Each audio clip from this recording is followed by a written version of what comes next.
Paul dosen fakultas psikologi Unpad, dan psikolog anak, remaja dan keluarga, cukup mumpuni untuk membicarakan gimana sih sebenarnya, benar nggak zaman digital itu sendiri itu? Apakah tidak ada yang bisa kita lakukan? Atau masih ada harapan kita melakukan sesuatu walaupun sendiri itu?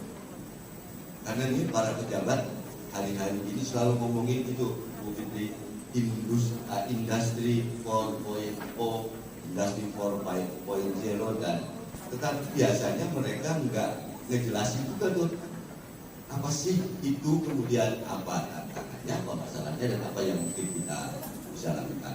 Kita bisa kasih ruang untuk Ibu Fitri aja. Ibu Fitri ini juga menulis buku dari Tumbuh Kembang Anak, kemudian buku bukan mak biasa. Dipersilakan Bu Fitri. Sudah ada mic-nya? Ya. Oke, terima kasih. Terima kasih Mas Budi. Assalamualaikum warahmatullahi wabarakatuh.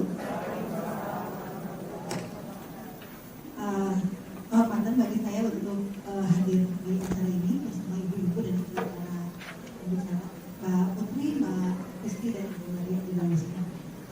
Oke, jadi judul yang diberikan panitia untuk disampaikan kurang lebih 15 menit ini adalah tantangan pengasuhan era digital.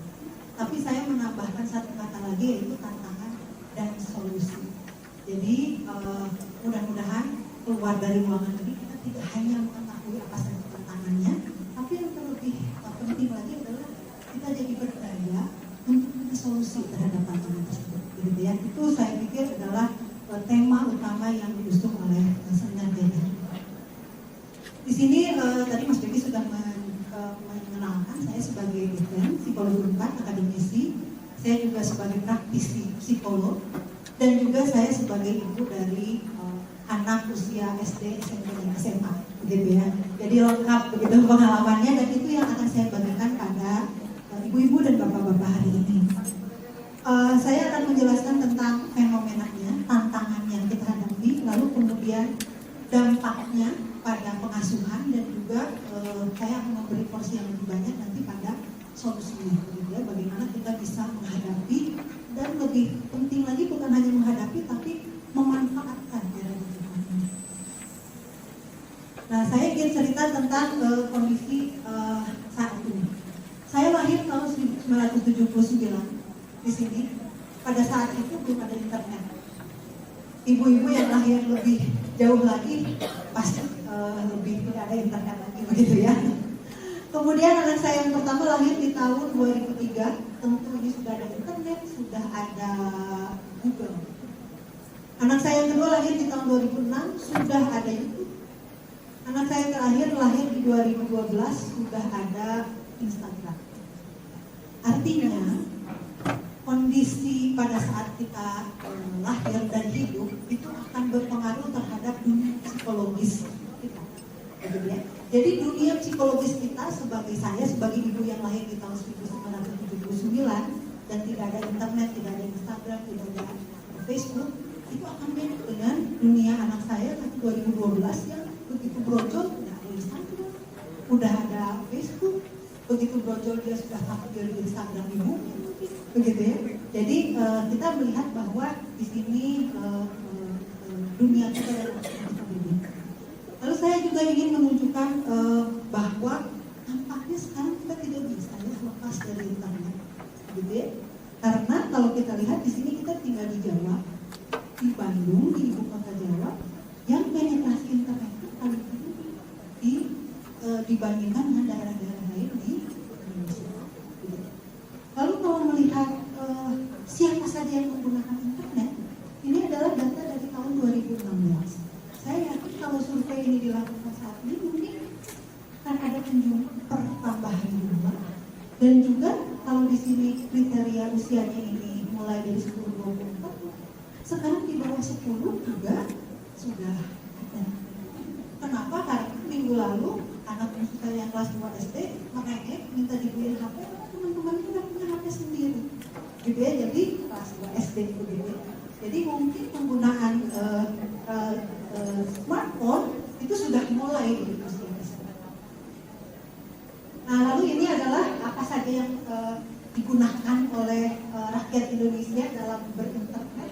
Itu yang paling pertama adalah media sosial ya, sehingga seperti tadi disampaikan oleh Ibu Ingrid, selain hidup di dunia nyata, anak-anak kita juga jangan-jangan lebih banyak hidup di dunia maya, begitu ya. Nah, nanti kita akan urai lagi ini.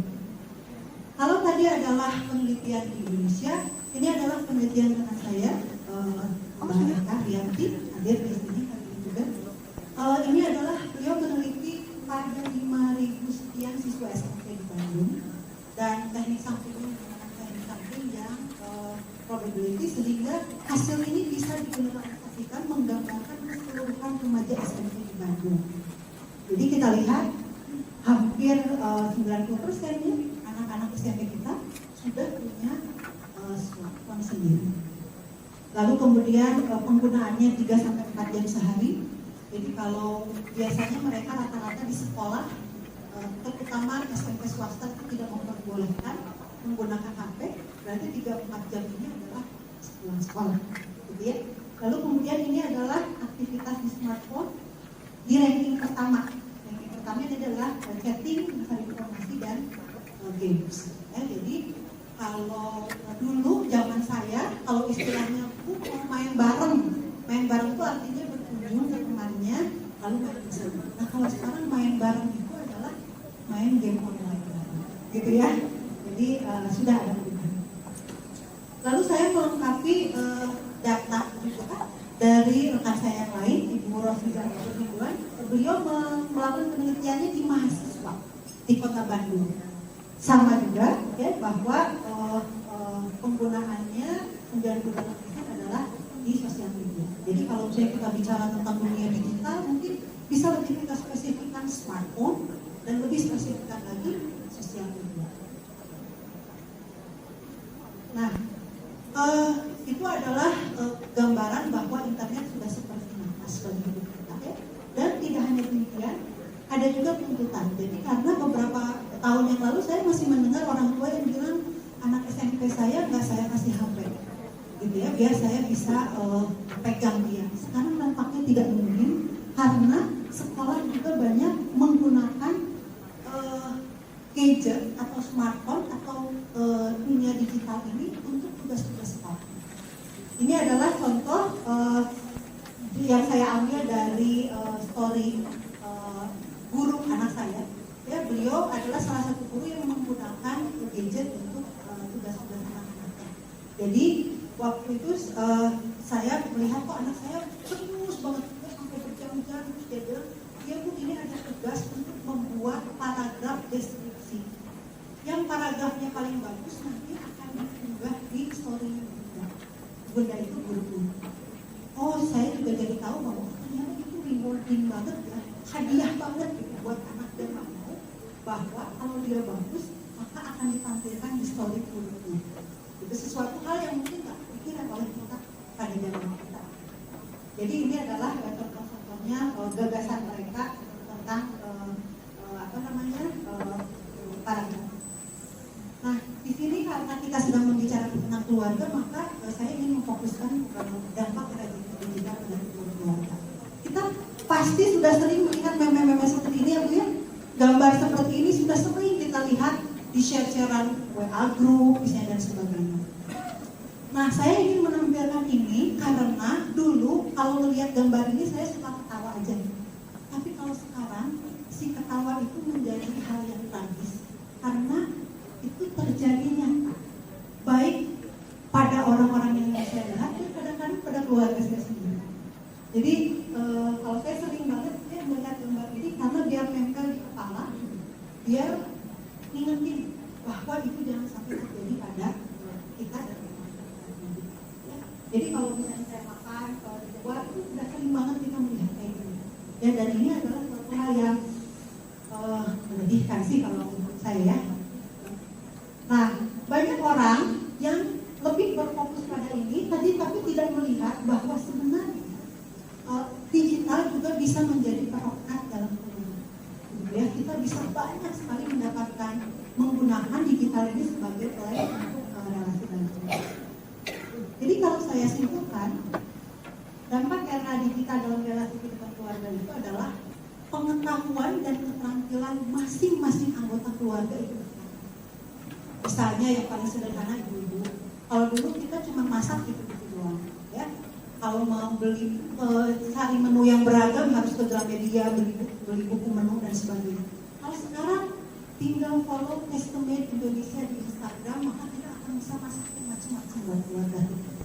Itu adalah bahwa penampilan kita bertambah, pengetahuan kita bertambah, gitu ya. Anak-anak misalnya, kalau misalnya masih ibu-ibu ya, karena saya emak-emak begitu ya, jadi pengalamannya misalnya semester lalu mau pentas, biasanya kalau mau pentas itu kita adalah beli kostum aja di toko. Kalau sekarang enggak, kita bikin aja kostumnya sendiri, ada nih di YouTube, gitu ya.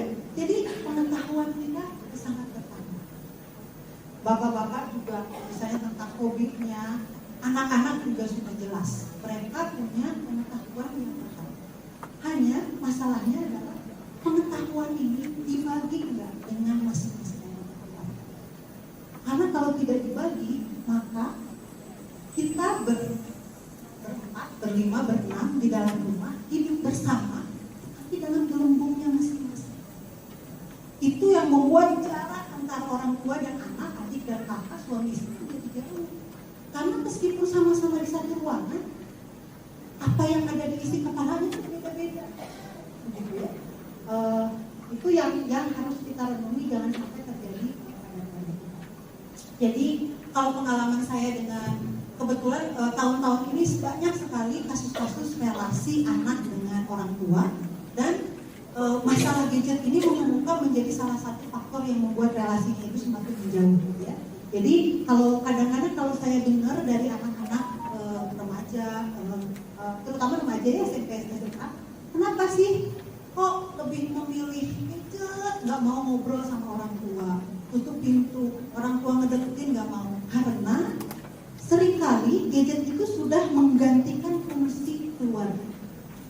Dia nyari nyaman ke gadget, gitu ya. Kenapa nyari nyaman ke gadget? Posting sesuatu di live, sementara sama ibunya kalau ngobrol salah aja terus, gitu ya.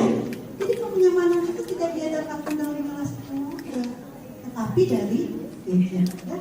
Pengambilan keputusan penting, ya. Jadi kadang-kadang anak-anak zaman sekarang tuh kalau nyari keputusan penting, dia bikin survei di IG, ya.